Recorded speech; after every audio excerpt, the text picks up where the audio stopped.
pickup of your vehicle. Help the vets and help your taxes at the same time. Call right now. 800-296-1259. 800-296-1259. 800-296-1259. That's 800-296-1259.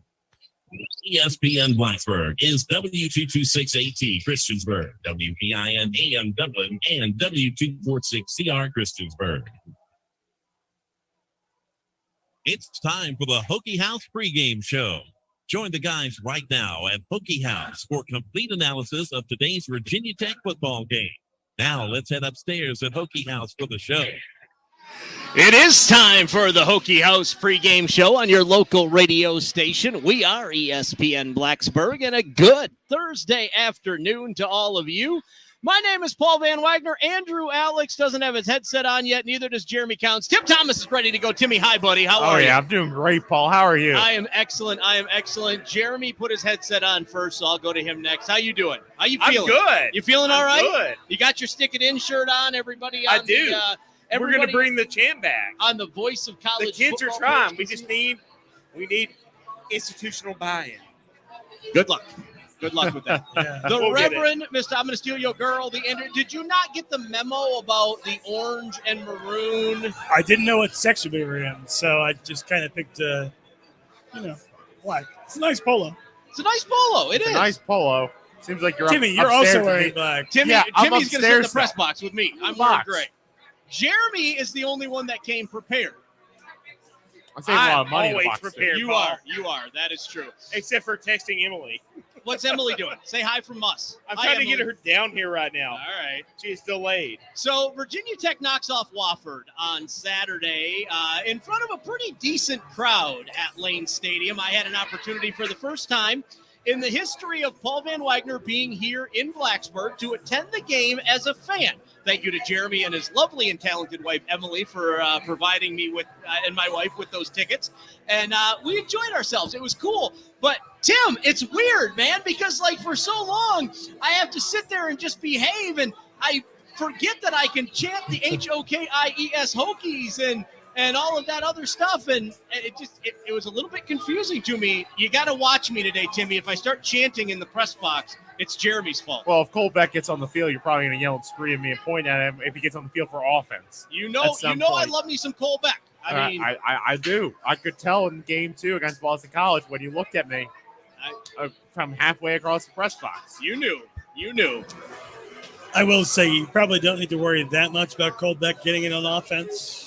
But punt returns apparently are in play right now. Yep. Kick returns. Excuse me. Well, yeah, he would not be a great fit on He's the man for the job. Honest. Yeah. He's the man for the Straight job on kick speed. return. Yeah. The only person faster is Jeremy. I'm incredibly fast. Poor Emily. I know. Oh, boy. Bless her heart. All right, so you look at what we had a chance to see against Wofford, guys, and it was okay. It wasn't great, Tim. It was uninspiring. That's a great way to describe it. Uninspiring. That is a fantastic way to describe it. And, I was looking at a couple other things. Some other people made some good points when thinking back on this game. Tech, I think, probably went in the mindset of, one, be cautious with guys who are hurt. Right. Knowing that there's almost basically, as Chris Coleman said, this is the worst team Tech's ever played. So, in some extent, approached it scrimmage-esque somewhat. Right. In all honesty. You look at the Pro Football Focus, they have their snap count. You could see Dax played, I think, 25, 30 snaps. Now, Watford's offense wasn't out there a whole lot. Right. But they limited snap counts a lot.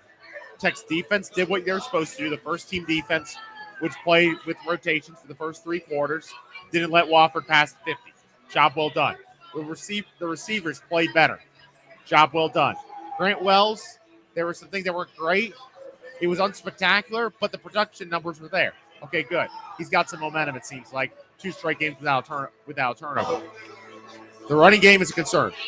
Continues to be. No Keyshawn King, Jalen Holston, Chance Black are not Power 5 caliber running backs. Like I said, neither of them are Power 5 caliber guys who are going to be productive. Neither of them average more than 4 points. Neither of them really look dangerous or a threat to break tackles. Meanwhile, the run blocking was poor too. That's a big concern tonight. Yeah. Now, if you have Keyshawn King, I think that helps. It's like the old saying is when you look at a passing game. Is it because the quarterback is bad? Is it because the receivers aren't getting – it might be a little of both, but sometimes the quarterback changes like, oh, those receivers actually get a little more open than we thought. Same thing. Maybe the offensive line, I think, is probably blocking a little better than we realize with what's going on at running back right now. If they have Keyshawn King, great. Right. If King's out and you don't have Malachi Thomas, it would be shocking if you had him, Bryce Duke. But otherwise, yeah, the offensive line on the running game's got to be better. The pass blocking's been good. Running game's got to be better. Yeah, I mean, to a lot of what Tim just said, you look at the deep analytics, and Keyshawn King has had a lot of success so far this year in the games that he has played for Virginia Tech. With that being said, you look at the deep analytics, right? Like tackles broken, how many yards did he create on his own? And it's tops in the country. Right. Like the run blocking, even in the games where King has done poorly, has graded out poorly. What does that lead you to believe? Well, it leads you to believe that Keyshawn King is the athlete that we thought him to be and have thought him to be. And whether that is a matter of, the issues that he's had out the field, whether that be the Fuente regime holding a grudge, which I don't think anyone would rule out by any means. It's exciting because at the end of the day, he is the only player on this offense that was anytime a 4-star recruit. Right. So they're going to need to rely on him. With that being said, as poor as West Virginia's defense has shown themselves to be, and as poor as North Carolina's defense next week has shown themselves to be, they're going to be better than some of the defenses we've played so far. I mean, we're talking about Wofford and Old Dominion, and maybe Boston College could be comparable to those.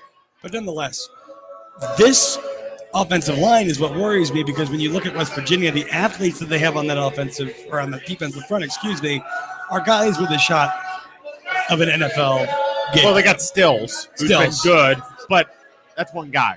And like I said, I think part of it is when you look at these running back issues is if you going in know Jalen Holston's not a threat to really go on the edge. Chance Black has not shown that either. It changes how you approach the Keyshawn King. You have to be ready to defend the edge because he has the speed. You have to be a little sharper and crisper because he's actually explosive.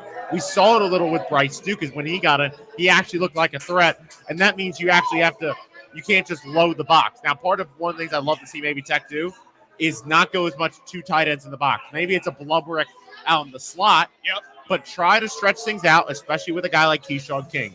Try to stretch things out, create more space, create more ways to get Keyshawn King in space, because when he gets in space, I mean, watch out. Jeremy, one of the things you and I saw was kind of, I don't know if it's the emergence of Jayden Blue, but at least Jayden Blue looked like a legitimate wide receiver out there for Virginia Tech. I'm kind of excited to see it. It looks like he's maybe back healthy, and hopefully he can get out there and kind of show us the things that he did when he was playing at Temple prior to this. Yeah, that's great, but unless you're actually showing separation on this level, it doesn't matter. Yeah. And that is the issue. We have to give Wales an actual window to throw into. He's got to make it as wide as possible. Otherwise, it's going to be a problem. Yeah, but I think that game was important for Blue to find some rhythm, because remember, he missed large stretches of fall camp. And this is a guy who may not have been 100% when they played against ODU, because let's be honest, you could pick up an injury in fall camp. He might be minor, right? But you miss a couple weeks. When you come back, it's not a light switch. And I think the Wofford game always felt like an opportunity to kind of hit the reset for Blue to hit his stride a little. And I think it'll be interesting. Now, can he build on that? That's going to be one of the things to watch. But I'm optimistic about what we saw. Same thing with Christian Moss. In some ways, that game is a great opportunity to build some confidence up, build some rhythm for a couple guys. And, of course, you have a guy like Caleb Smith. You need him healthy, though, regardless. You need Caleb Smith healthy. Not just healthy to play, but ideally healthy to be full Caleb Smith. And, Tim, to kind of expound on your point here, Jayden Blue is a huge question mark. And I think that when he announced his transfer to Virginia Tech, a lot of people were hoping that you look at those numbers he put up in 2019 and not after, and you can create a vision in your head that Jayden Blue is going to be with a quarterback like Grant Wells, because the Temple quarterback situation over the course of the past 2 years has been a disaster. Service academies might actually be better. Yes. But I think everyone expected him to come in and legitimately be wide receiver number 1. And then you go through Boston College and you go through Old Dominion, and he's a complete non-factor. Yeah. it doesn't answer any questions what he did against Wofford, because It doesn't Jaden answer Blue. the final question. But what it does do is it creates a scenario where you in your head, as a Virginia Tech fan, as a supporter of the Hokie football program, can believe that there is a route, for lack of a better term, pun intended, for him to be a contributor. And for this wide receiving core right here today, and that includes Christian Moss, by the way, with his performance as well, the more guys that could possibly make plays, yes, the better. Absolutely. And I viewed the Wofford game, especially towards the end, as sort of a live tryout for the prior regime, where they were just throwing Jalen Jones out there. They were throwing Christian Moss out there. Well, Christian Moss did all 5 catches in the first half. Jaden Blue. I mean, even still, the game, it's like, who will have chemistry with this guy? We were because flipping people within the first 5 plays. And it's part of it, like I said, trying to find rhythm. It's trying to find rhythm, trying to find chemistry. And sometimes it doesn't matter to some extent if it's Wofford. It's sometimes those type of games that you need to build some confidence up and find your rhythm, especially when you're just kind of stuck in the mud. Yeah. I mean, put it on film, right? Like, we have all these guys. We can connect with all these guys. And then, to some degree, for Virginia Tech right now, it's hard to believe that the gap between the first-team wide receivers and the second-team wide receivers is astronomical. It's not. We haven't seen anything that leads So, us to believe that. Nothing. I mean, I will say with Grant Connor Wells, Blumrick could be the best wide receiver on this team for all we know. We just don't. Well, he's looked good. He's looked pretty decent so far. He's had the best performance against a decent opponent of anyone. Yeah, and I'm surprised Healthy. that Connor Blumrick hasn't had more of a role in this offense. And I don't know if that's partially by design, if maybe we'll see more Blumrick today against West Virginia. Well, and they're just trying what do to you keep mean, him. like, in terms of, Like, you look at what he did against Boston College, he was a Oh, definite I mean, factor. maybe he was a little dinged up, but this team really isn't in a position to be hiding anything. Oh, yeah. I don't think, And I think that's where part of it as well has come back to Grant Wells, though, this conversation. Because, look, I think he played decent against Wofford. But there were times where, obviously, the overthrows continue to be an issue. There are several times he locked in too much on one receiver. And it either led to an incompletion, or there was one play, he had Gallo on the right coming out, a left side, someone underneath, I don't remember who. He kind of locked in on that guy. It wasn't like it was like over out on the flank on the outside. It was kind of right off the line out there. And if he would have looked and saw Gallo, it would have been a much bigger game. So those are the type of things as well. You're going to need Grant Wells has got to improve with reading, getting through his progressions, and seeing making sure he sees what all his options have. Yeah, I mean, Tim, easier said than done, but if this offense is going to take next steps, those are the type of things that Wells what a needs lot to of do it as well. will come down to, though, is it comes back to the running game, right? That's part of it, absolutely. When Virginia Tech leads the country in running plays for 1 yard or 0 or negative, you put yourself in a position where on first and second down, you're not getting anything. You can't set anything up. So now you have Grant Wells, who is an inaccurate quarterback to begin with receivers that can't create separation. And now it's 3rd and 9, 3rd and 8. It's definitely a concern. It's like, what do you expect to happen? He's either going to throw the ball away or make a mistake. Well, I think you're underestimating, though, the issues at running back without Keyshawn King and Malachi Thomas. Because Chance Black, there's no explosiveness there.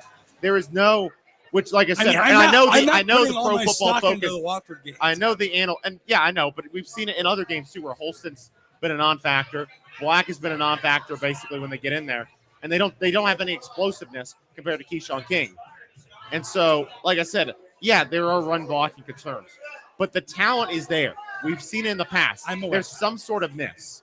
But can Johnny Jordan block Dante Stills to the point where Keyshawn King running between the tackles is going to be? Remember, this is a guy with all Big Ten honorable mentions. That's the $1 million question. I know. And here's one other thing to note on Grant Wells' passing attack tonight as well. West Virginia has 0 interceptions so far this year.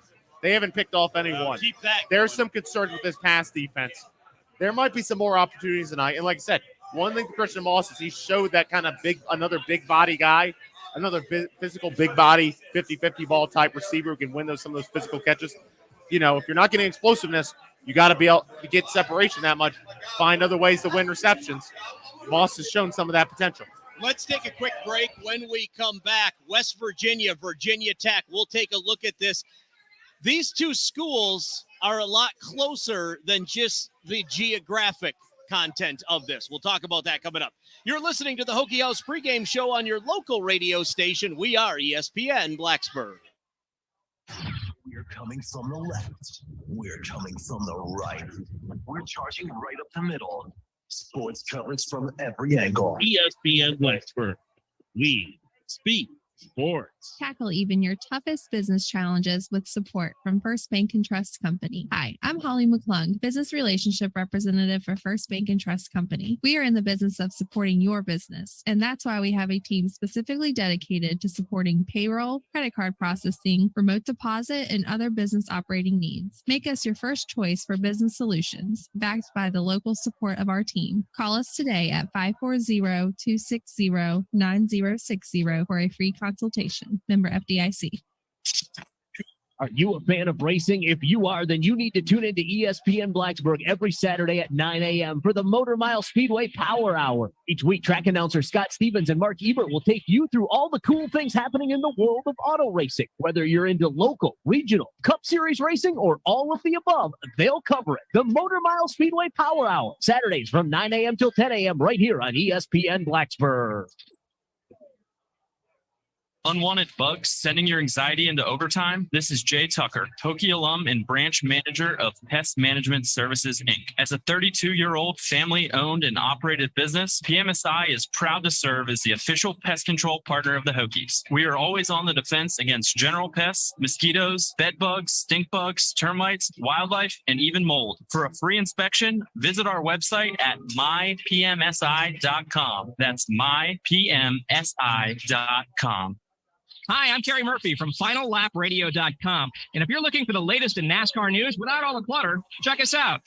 We've got everything you need to get ready for this weekend's race. 2 weekly audio podcasts, a quick news-based one, and the other is a talk show style with interviews, opinions, recaps. We have a ton of fun with that one. And check out our weekly Racing Challenge fantasy game to win some great prizes. If you're a racing fan, punch this into your browser, FinalLapRadio.com, and then you'll know more about racing than your friends.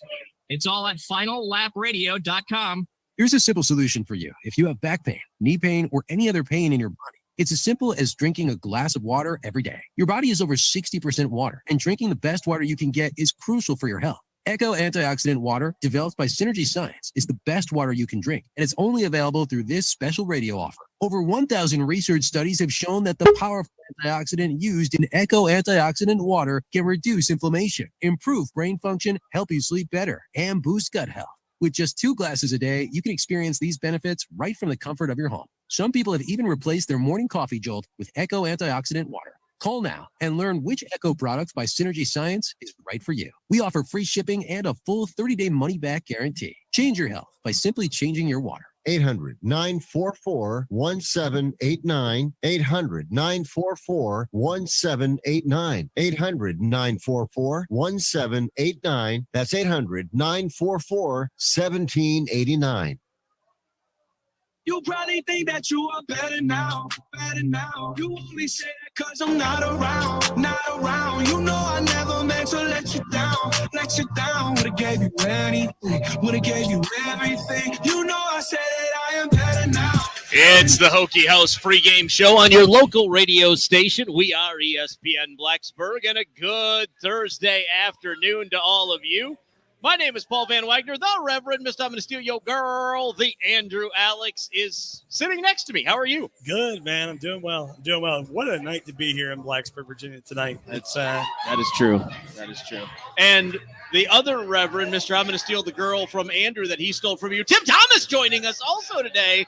Hi, Timmy. I've never heard that name before. No, I just made it up. I don't think that's going to stick. I don't probably think that's not. Really, it's kind of wordy. It's a really wordy. But anyway, this game.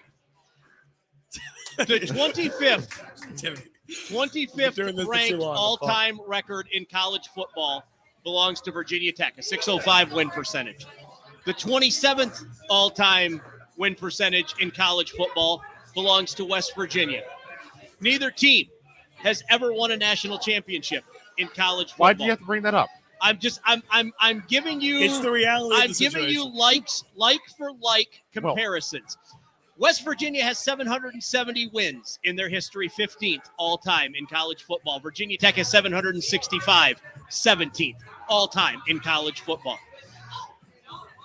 West Virginia has had 12 consensus All-Americans, 50th all-time in college football. Virginia Tech has had 858th all-time in college football. Neither team has had a Heisman winner in its history. 12 first-round draft picks for West Virginia, 14 for Virginia Tech, 50th and 52nd, respectively, in college football. Weeks in the AP poll, Virginia Tech 311, West Virginia 306. These two schools, gentlemen, it's not just geography that ties these two schools together.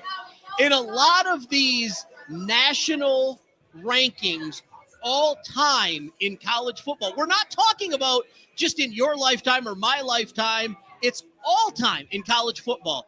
These two programs are almost mirror images of each other when you talk about wins, rankings, championships, All-Americans, Heisman Trophy winners, all of those things, Andrew. Here's what I'll tell you, Paul. And more importantly but also related to everything you just said, is that Virginia Tech right now is a program, and West Virginia is a program that, despite the fact they've never won the national championship, they used to knock on that door. Yes. And now they are swimming in a sea of mediocrity. Yes. And all they want, all their fan bases want, their coaches were hired to get them back to at least that point where they're knocking on the door again. And for both programs, there's a long way to go. Sure. So for Virginia Tech, of course, and we were talking about this a little bit earlier, it's year one with Brett Pry. Right. If this game is lost, all hope is not lost. Correct. But it is a game that means a lot to the fans, to Jeremy's point, and it's a game that is winnable and hopefully should be won. Jeremy, does this mean a lot to you? It means a lot to all of us. Like, this is more than a lot of people outside really realize. Right. Like, this goes back to Big East. This goes back to, like, the early days when I was in college. This was a huge rivalry, and it's gone on the wayside because we're not scheduling each other. Right. It is gigantic, and no one outside of us seems to realize that it's at that level. I can't speak on that because I'm part of a class. We were ruining each other's actual. We were ruining each other's actual national championship runs. Yes. There's a lot of bad blood for a lot of reasons. And of course, Tech, going into Morgantown 1999 and winning a thriller. Yeah. And at the end of the day, look, we can go through all the stats that are close, which I think is a funny coincidence, but it is about that geography. It's about that culture. It's about how, like I said, this is a blue-collar, hard-working country. Paul's got the numbers the pulled up. two teams that At divide the end- this region. At the This end is of the Appalachia. At the end of the rivalry, the final 10 years, with both teams seem to be at the peak of their powers, Virginia Tech was dominating. Right. Which is, if you go back to 1989, which is before you were born, before Tim was born, you were how old, Jeremy? Three. Yeah. Virginia Tech has only lost 6 times to West Virginia since 1989. Now, there's a big, time gap in after Tech left for the ACC, and then neither of these teams could get each other on the schedule. Well, which kind of plays a factor. But, it changed as, like I said, the Frank Beamer rise. But unlike Tech UVA, it wasn't all just Tech. Right. There were others. So, Okay.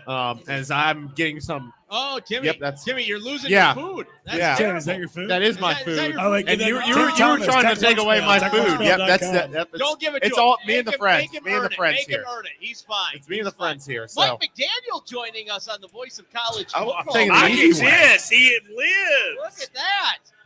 Take your hat off and show people your hair, Mike. Nah, I'm good. I'm good on that. I'm sorry, Mike. Show us the hair. Nah, can't do it. Can't do it. Won't do it. What? Why? Why not? Because he looks like the 11. That's why. Mikey, let me ask you this. When you look at this rivalry, what does this rivalry mean to you as a Virginia Tech alum, as someone that cheers for the Hokies? Well, I mean, when I was in school, the only time Virginia Tech played West Virginia, and hell, I wasn't even in school anymore. I was out of school. It was 2017 at FedEx.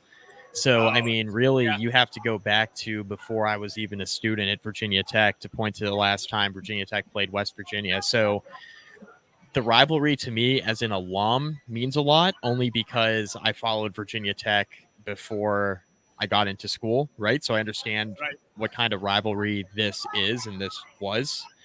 But, you know, the fact that it really hasn't been played a whole lot in the last, like, decade plus is really... You know, I think it rings more true to the older Virginia Tech fans than it does for, like, the younger Hokie fans. They just know that they're not supposed to like West Virginia, but unless you take the time to see why you shouldn't like West Virginia, like, I don't think people realize how big of a deal this rivalry actually is. That's fair. Mike, I'll add a point on that. I remember Marcus Vick flipping off West Virginia on the sidelines. That is one of my favorite Hokie moments ever. I'll make this point to Mike's point as well, to some extent. I think, it's definitely with the older Hokie fans, but also if you grew up in Richmond, if you're younger and grew up in Richmond and Virginia Beach, okay, Tech UVA probably is. Right. But if you grew up in Floyd, if you grew up in Whitfield, if you grew up in Lexington, Honeacre. If you grew up in Honeacre, I did not come from Honeacre, Paul. This is the rivalry Grundy. that matters. It's not Tech UVA. This is the rivalry that matters. That's fair. Mike, what does Virginia Tech have to do if they want to win this game? Does this have to look like North Carolina last year if the Hokies are going to win this game? Yes, it does, because West Virginia, they can score. Now, defensively, they're not very good, but I don't think it really matters all that much because Virginia Tech's offense hasn't been good. Right. So I think Virginia Tech's offense needs to score some points tonight. I think defensively, it's going to have to look like the North Carolina game looked last year. Now, I will say I don't think West Virginia's offense is quite as explosive as North Carolina's was coming into Blacksburg last year, but they do have a couple of really good players that I think could give Virginia Tech some trouble. Bryce Ford-Wheaton on the outside is a problem. CJ Donaldson at running back, I mean, we saw what he did against Pittsburgh. He ran all over them. Like, if Neil Brown decided to keep giving him the ball, West Virginia would have won that game. So Tech's got to really stop the run tonight. I'm not sure that, getting JT Daniels into a rhythm is something that's going to be, fruitful for Virginia Tech and their defense. So it's really going to come down to the defense getting stops, and then the offensive line especially playing much better than they have through the first 3 weeks. The offensive line is not getting it done, especially in short yard situations. I think getting Keyshawn King back tonight will help, but that's not going to be the entire solution to the issues that are plaguing Virginia Tech in the running game right now. Wayne in Ohio Texan, he says in academics, Virginia Tech is 62nd, West Virginia is 243rd. And yes, Wayne, you are. Do we want to sound like UVA? Like, that's the thing about all of this. Tech. I think the numbers show. I've seen a lot of numbers that show Tech have higher salaries than UVA right out of college. So yes, that is true. But We on the win that Mike's point, argument. though, CJ Donaldson. I'm glad he brought up CJ Donaldson. It's incredible the story of this kid. 3-star tight end, 24/7. Their composite had him as the 52nd best tight end in the country in the 2022 class. This kid has come out of nowhere. Yeah. And just broke it on the scene. 6'2", 220, big physical running back. You're gonna have to wrap up. You gotta wrap up. Forget getting the big hit or whatever. Wrap up. It's gonna be important. And Mike's point as well. Look, Tony Mathis is a pretty good running back they have as well, but they need to give Donaldson his right share of carries. And if they don't, that's going to be a gift for Virginia Tech. Well, if they do, Tim, it's not ideal. For the record, boys, I also am 220. I'm just 5'10". The good news, Tim, is that this Virginia Tech defense, for the first time probably since 2017, seems equipped to do that. Yep. Yes. From what we've seen so far. And you look at the teeth of that defense. That defensive line has played very well. The defensive tackles were always a strength. The ends, not just Garbutt, but McCray has been phenomenal. There was one play in Boston College we blew through an offensive lineman. Yep. Cole Nelson's playing well. Jalen Griffin's been solid. Like I said, the tackles, Pollard, Kendrick, Fuga, Penne, they've been great. And then you look at the linebackers. Dax Hollowfield's playing all ACC first-team level through 3 games. Jaden McDonald, Jaden Keller have been solid. Keontae Jenkins. So scoring defense is top 15 in the nation. They're third against the run. They're fifth against the pass. And I want to say they're fourth overall in yards given up. Now, granted, ODU. You can get those stats Boston at techlunchfield.com as well. My 3 things to watch story. Yeah. But my point is defensively, and Mike, I guess this is directed towards you.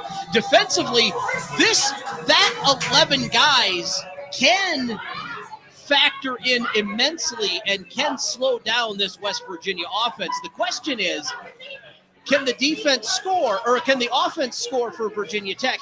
And can they at least give the defense a break, right? Like you can't just 3 and out and roll the defense out there and expect them to hold up for the entirety of the game. No, you can't.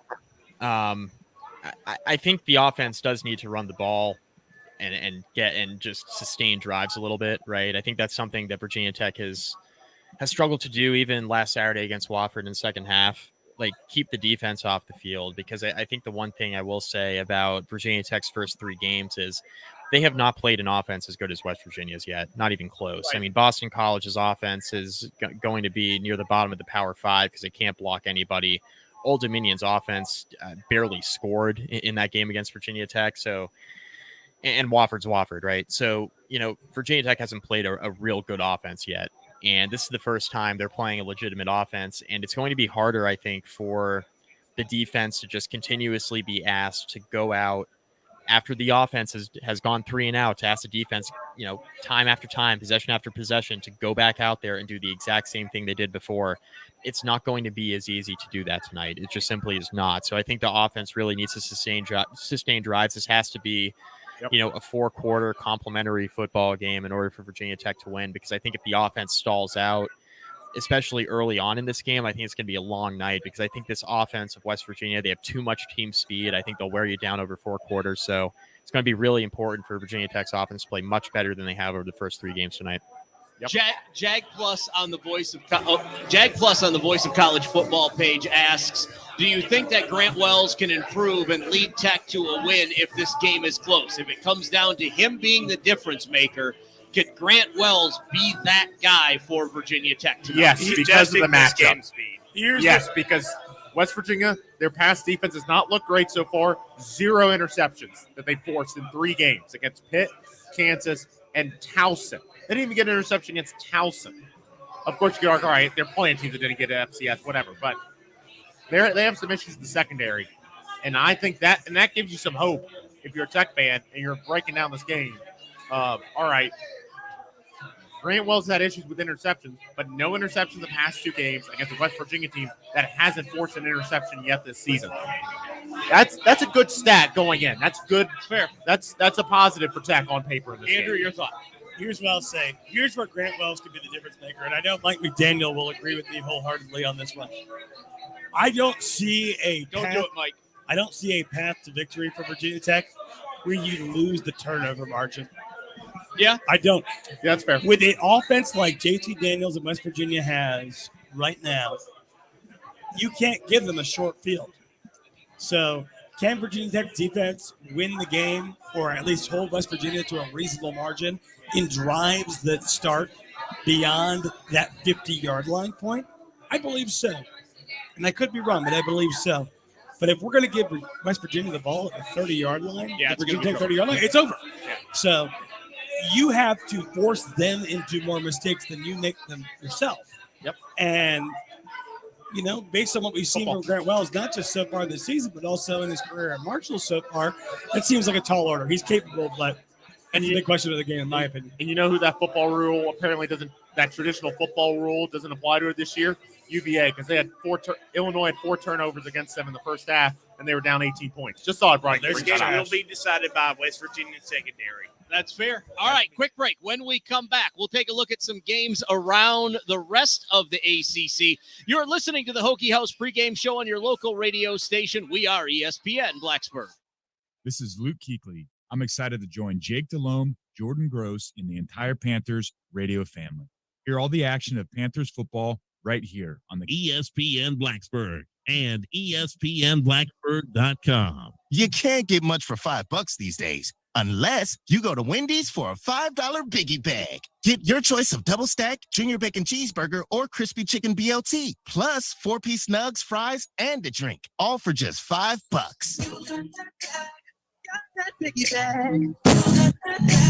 That was smooth, wasn't it? That's how you're going to feel when you get that biggie bag at Wendy's. U.S. price and participation may vary. Includes 4-piece nuggets, small soft drink, and small fry. Prices may be higher in Alaska and Hawaii. Cutting the price of your wireless bill feels good. Really good. Actually, it feels great. You should try it out. So cut your bill by switching to Straight Talk Wireless. Now offering our $45 Silver Unlimited plan with 5 gigabytes of hotspot and nationwide 5G on America's largest, most dependable networks. The $45 Silver Unlimited plan from Straight Talk. Straight Talk Wireless. No contract, no compromise. A month equals 30 days. See terms and conditions at straighttalk.com. 5G capable device required. Actual availability, coverage, and speed may vary. Donors choose. Support a classroom. Future. Did you know that every year, public school teachers spend nearly $500 of their own money for student supplies? Let's do the math. That comes out to over $1.2 billion a year. And that's just not right. At Donors Choose, we want students and teachers to have the tools they need for a great education. And now, more than ever, they need your help. Here's what you can do. Go to DonorsChoose.org and choose from teachers' requests that support reading, math, science, history, and more. Once a request is funded, we'll take care of shipping everything directly to the teacher. It's that easy. You'll receive thank you letters and photos from students and teachers and a report of how every dollar was spent. With school just around the corner, the need has never been greater. Learn more at DonorsChoose.org. Donors choose. Support a classroom. Future. Okay, we are running a car drive right now to help veterans all across America. So if you have an old car, truck, or van, even a motorcycle or an RV sitting around, you can right now give it away and help the vets. They really need your help. And your car will help support the vets and their families. And guess what? You even get a tax donation. Plus, we'll even come and pick up your car for free. And all you've got to do is pick up your phone right now and make a free call. Now is the perfect time to do something good for the vets. Give back to the vets right now for all they've done for this country. And your old car can really help them. So call the Veterans Car Donation Program right now for free pickup of your vehicle. Help the vets and help your taxes at the same time. Call right now. 800-296-1259. 800-296-1259. 800-296-1259. That's 800-296-1259. So don't you dare look back, just keep your eyes on me. I said you're holding back. She said, shut up and dance with me. This woman is my destiny. She said, ooh, ooh, shut up and dance with me. It's the Hokie House pregame show on your local radio station. We are ESPN Blacksburg, and a good Thursday afternoon to all of you. My name is Paul Van Wagner, the Reverend Miss I'm going to steal your girl, the Andrew Alex, here with us today. How you doing, man? Just blessed to be in the presence of Tim Thomas. That's true. Speaking of which, Tim Thomas, Tech Lunch Mail, techlunchmail.com. Hey, I'm just glad to be here with Andrew here, Wow. and with you, Paul. Wow. Well, What have we been doing thanks this for now? having me. Oh, yeah, you too, Paul. I've been doing this show for 5 years. Tim, Darren, grab a headset. Me and You can Paul pull have these been clowns out. You're part of this now. Me and Paul have been doing this. Yeah. This is year 7. Yeah. This is Move 7th out year. of Darren's way, Tim, for crying out loud. You're in the way. I'm going just gonna slide over to bring in Bob somebody on the here camera that here. actually All right. cares about me. Darren, how are you, brother? I am fantastic, Paul. How are you today? I'm excellent.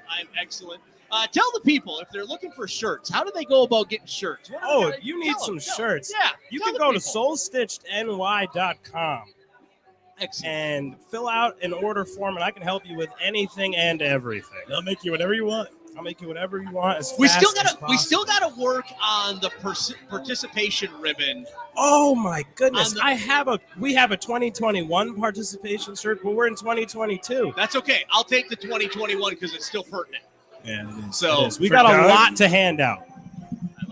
I like it. Mike McDaniel also joining us on the Voice of College Football page. What's going on? Jeremy. I have no idea where Jeremy is. Oh, Mike. well, Jeremy's at the bar. We know where Jeremy is. We'll keep Jeremy at the gotta bar. be, That's We fine. know where Jeremy is. We're good. We can keep I going. wanted to bring Darren on because nobody has his finger on the pulse of sports in the state of New York like D. Smalls. And Virginia's taking on Syracuse this week. D. Smalls, are you as a New York resident? Is Syracuse relevant? So, as Andrew incorrectly mentioned before, he says I'm from upstate New York. I want to clarify that I live 5.5 hours away from Syracuse. Okay. And when it comes to Syracuse sports, if Yes. you look around while it's televised, you can tell they're utterly irrelevant. Okay. Nothing and nobody cares about Syracuse football. Basketball has been in the dumps for years. Yes. Yeah, Football might be better in basketball this Football, year. it might be a football school. It's the opposite of what Virginia Tech's doing. We're a basketball school here. Okay. I know we have a football game today, but I'm here because I'm hoping to fraternize enough with the great people at ESPN Blacksburg to get some tickets to the basketball games. Let me know. Come You basketball holler at season. me. You holler at me. I'll take care of you. That is why I'll I'm take here. care of you. Month and a half away. Absolutely. Business we can trip. take care of you. So, Mike, let me ask you, Virginia, Syracuse. This has Syracuse written all over it. They're playing in the artist formerly known as the Carrier Dome, which no longer is the Carrier Dome, but now they actually have air conditioning in the dome, which is just all sorts of confusing. A myriad of things wrong with Syracuse football, but it doesn't seem like they care now. They're winning games. Yeah, and to be honest with you, Dino Babers really needed it. I mean, they hadn't been winning a lot the last couple of years, and he had that 10-win year 4 years ago now. That's an aberration, right? And Syracuse, I think it would be reasonable to expect them to be like a 6 or 7 win program under Dino Babers, and they hadn't really been that. They've been close, right? They've had 5 wins for several seasons. They had the one aberration in 2020. I think that was the weird one-off year with COVID and everything else going on. They were just really, really poor. But I think overall, I think the expectation at Syracuse is nothing more than just making bowl games, and they haven't been able to do that consistently. So the fact that they're off to the start they're off to, and how they're playing defensively, all the talks about Sean Tucker and Garrett Schrader and how they're tough to stop offensively with the way they run the football. But the defense has been the story for Syracuse. They started a bunch of freshmen the back end last year. They were really, really young back there, but you can see the talent on that roster. And now as sophomores, they're all starting to kind of come together and play well, and they're healthy, more importantly. They weren't really healthy throughout parts of last year, even though the potential was always there. So Syracuse is looking like a program in the Atlantic that's going to surprise some people this year. And a lot of people weren't anticipating them performing much better in like 3-9, 4-8, but they're certainly looking like a team that's definitely going to make a bowl game, maybe 6, 7, 8 wins. Looking at Clemson, Wake Forest, Tim, Yep. This is one. We're all big fans of Chase Muma, so by virtue of that, all big fans of Wake Forest. Clemson seems to be back, though, or are they, Timmy? Well, DJ Uiagalelei continues to not look great, and Wake Forest has got a healthy Sam Hartman. Obviously, how they played against Liberty is a concern. There's no doubt about it. The defense did not hold up well against Liberty, but they also were probably looking ahead to this game against Clemson. And like I said, Uiagalelei isn't playing great. That defense is strong. And it's going to be a fun match between the Wake Forest offense, guys like A.T. Perry at receiver, plenty of playmakers for Hartman, who's got all the talent in the world. And that slow mesh, no one's been able to figure it out. Right. The person who probably knows the most outside of Dave Clawson is a reporter, because he called up Dave Clawson because he wanted to do it for his Pee Wee football team. Bruce Feldman of The Athletic. If you have an athletic subscription, look it up. It's a great story. But I think this is going to be a really good game. And, Clemson's got a rivalry against NC State. I mean, this is back-to-back big games for Clemson.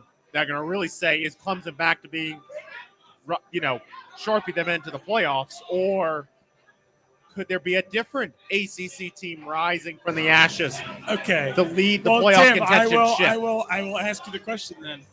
Clemson currently ranked number 5 in the country. Do you believe that's an accurate ranking? Honestly, after Georgia won, Ohio State 2, I don't know what to think, because Bama didn't look great against Texas. But yet they're probably still 3. And then get back to me.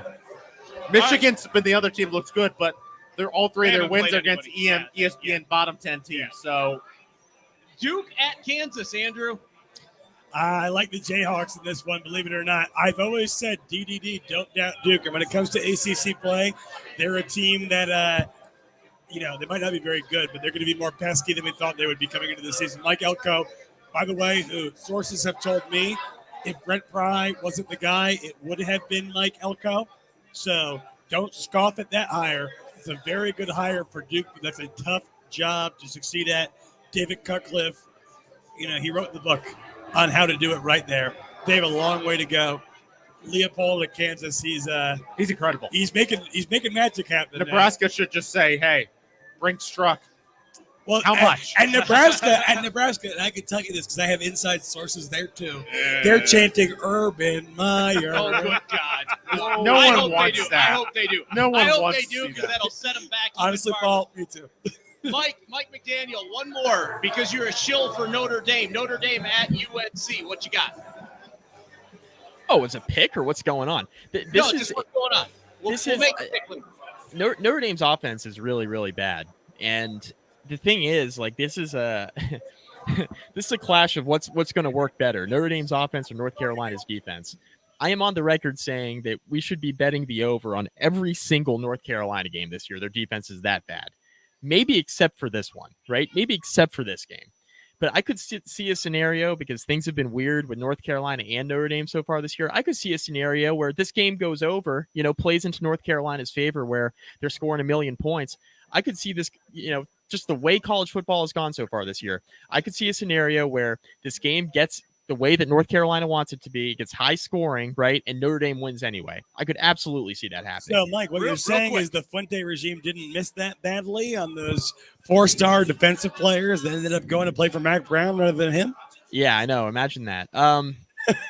It's really hard to play defense opposite of Jay Longo's offensive system, right? It's real tough to play, or Phil Longo, sorry, not Jay Longo, crossing wires.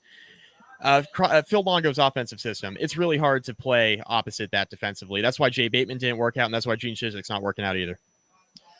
3 minutes. We'll be back to make our picks. D-Small, stick around. You're going to make picks with us today. It's the Hokie House pregame show on your local radio station. We are ESPN Blacksburg.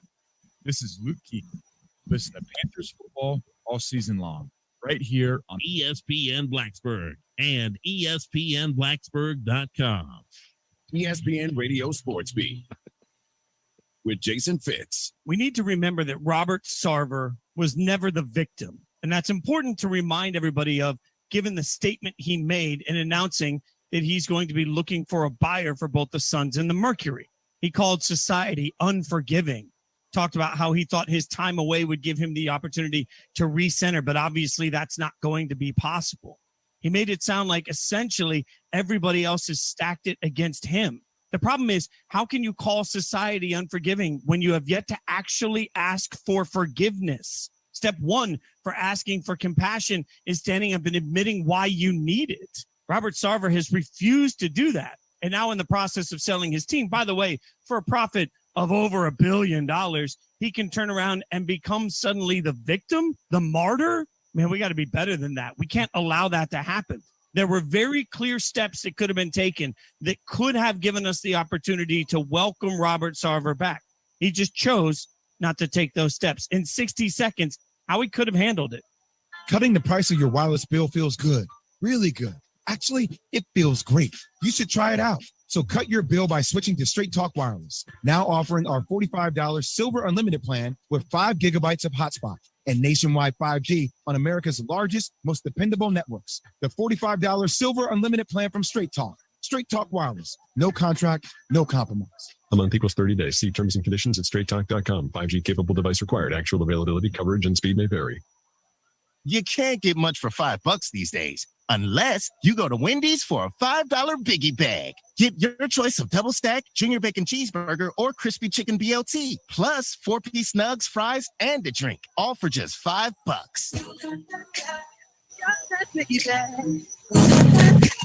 That was smooth, wasn't it? That's how you're going to feel when you get that biggie bag at Wendy's. U.S. price and participation may vary. Includes 4-piece nuggets, small soft drink, and small fry. Prices may be higher in Alaska and Hawaii. Well, we've heard from LeBron, and you've heard from Chris Paul, and you've heard from Draymond about what should happen next with Sarver. The one thing we haven't heard is, did Sarver reach out and try to meet with any of them individually, one-on-one? Did he try like a grown man to sit down and look at somebody and say, hey, my actions hurt and I want to know how to be a better person? Was there any attempt that any of us are aware of to actually come back and learn in the process? No. Instead, what Sarver did was he waited about a week, realized that this thing wasn't just going to blow over, and then decided that the only thing he could do was suddenly pretend that he's the one suddenly having a life-changing issue that's not his own fault. Your actions, your words caused hurt. And maybe if you attempted to ask for forgiveness and learn from it, the world would forgive you. Sarver's doing none of that, and I won't let him be the victim. With the ESPN Radio Sports Beat, I'm Jason Fitz. It's the Hokie House pregame show on your local radio station. We are ESPN Blacksburg, and a good Thursday afternoon. I'm not going to introduce anybody because we're going to make our picks, and we'll get to that here. Mikey, we got 4 minutes. We're going to have to fly through this, my man. Okay. Let's start with Virginia, Syracuse. Tim Thomas. Syracuse. Jeremy. Syracuse. Jeremy, you're doing it. Mikey. Syracuse. Oh, okay. This is not as exciting as I thought it would be. Andy. I'm with the crowd. All right, Darren. Syracuse by a ton. Wow. I thought Syracuse was irrelevant. All right. Still irrelevant. All right. Clemson at Wake Forest. T. Small. Clemson in a tight one. Clemson. All right. By the way, I have Syracuse. I also have Clemson. Andrew. Clemson to win and cover. I love Wake Forest, but their defense just ain't that good. They almost lost to Liberty. Mikey. Clemson. It's not going to be competitive. All right. Jeremy. I'm going to take Wake. Wake Forest. Wow. Jeremy going out on a limb. I like it. Timmy. Wow. Jeremy didn't wait to see what I picked because I'm picking Wake too. What is it? What kind of Tim Thomas? This is some sort of weird Tim ultimate Thomas is feeling. throwing I love gasoline Sam all over the Hartman, floor. and I don't like that. I don't like that match. Clemson offense. Give me Wake at home with Clemson, maybe even slightly look ahead to NC State next week to get revenge on that one. I assume nobody wants to take Rhode Island against No. Pitt, right? All right, moving on. Kansas Duke. I have Kansas. Timmy. Rock chalk. Kansas. Jeremy. I'll take Duke, actually. Duke. Okay. Mikey. Kansas. Kansas. Andy America. Kansas. You are no fan. I'm a fraud. Darren. Wow, I got to go with Duke just because Andrew.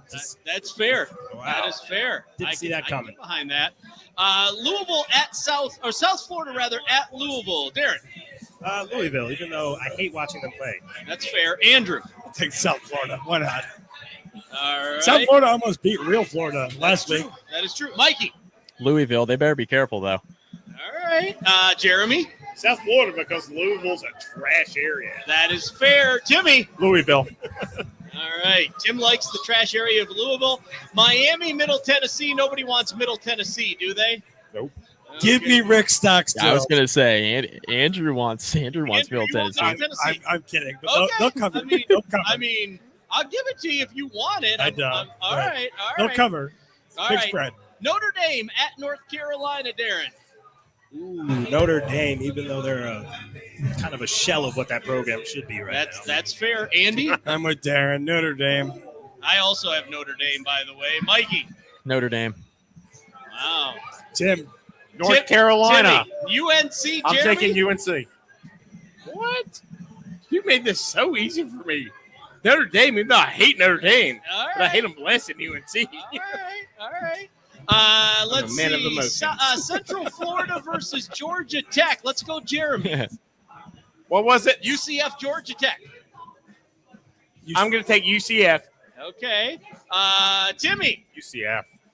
All right. Let's go to Mike. UCF. All right. Andrew? 22.5-point spread in this ball game in favor of Central Florida, and I'll take them to win and cover. All right, Darren. Did they win a national championship a couple That's years what they back? claim. Under a man named Scott Frost, who's currently unemployed. I'm going to go with UCF. All right. Nobody is going to want UConn. They just got killed by Michigan. NC State's going to I know, we got two Northeastern gentlemen here. Well, that's Like we wouldn't they're embrace still that not national going to trade them. championship. We would embrace it and, prop it up. Good for UCF. Timmy, Florida State. Florida State, Boston College. You got Florida State. All right, Jeremy? I go Boston College. I don't think Florida State's all that good. That's because you love Matt Ryan. Mike McDaniel. No. Florida State by a ton. Who'd you take, Mikey? Sorry. Florida State. All right. Andrew. Mike, what's the spread on this game? 17. 17. I take Florida State to win and cover. All right. And Darren. Florida State by 21.5. Florida State by 21.5. Very specific. All right, gentlemen, West Virginia, Virginia Tech. I'm going Hokies. Darren Small. I drove here, and since I'm here, I'm expected to be disappointed. I'm going to go West Virginia. Oh, wow. What? Darren. Wow. This is Darren's last time on the show, by the way, guys. Andrew. In front of everyone. I also drove here, albeit not as far as Darren did, but I'm going to say that West Virginia wins pretty handily. This will also be Andrew's last time on the show. I'll be looking for people to join us next week. Mike McDaniel. Andrew only picks Virginia Tech to win when they play FCS opponents. Give me the Hokies close. There you go. There you go. Jeremy. I don't know why you all are just like, oh, it might make my numbers better. Hokie, 69-0. Wow. Get it, love Hokies. I I've love won it. this Jimmy. thing before. You know, Jimmy. I nearly, most of the week I thought West Virginia was going to be my pick. It changed today. Virginia Tech. Because he had a drink. He had a drink. Team First drink of the month. For Darren Small, Mike McDaniel, Tim Thomas, Jeremy, Andrew, I'm Paul Van Wyker. Let's go, Hokies. We'll talk to you guys soon. That's the Hokie House pregame show on your local radio station. We are ESPN Blacksburg.